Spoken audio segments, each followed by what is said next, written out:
Gara miila kana galas. Dhiisni tokkini boo wayi. Kanaan godhatu. Kalas akkasuma godhi dhiisi. Yoo ta'u tuttuu hidhaman jita gaa maala kan tol. Illee qilleensi gwalloo kanumaan jiru. Laa jechi amma yoo tuttuu hin harkee sosochoofne jennee onnaa taaree. Isin jecha. Akkumaan isin jee boorsaa kanaas namoota gaara kana keessa du'an kana keessa hin fuudhee wantoota hedduutu boorsaa kana keessa jira. Fakkeenyaaf suuraalee garaagaraa suuraa baay'ee tan boorsaa kana kunoo kuni maallaqa Itoophiyaa fa'aadha qarshii fuudhan Itoophiyaa fa'aa takkaa miti suuraan tun miidhagdi takkaa miti.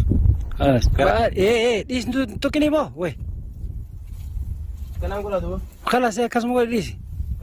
Yoo ta'u tuttuu hidhaman jita gaa maala kan tol. Illee qilleensi gwalloo kanumaan jiru. Laa jechi amma yoo tuttuu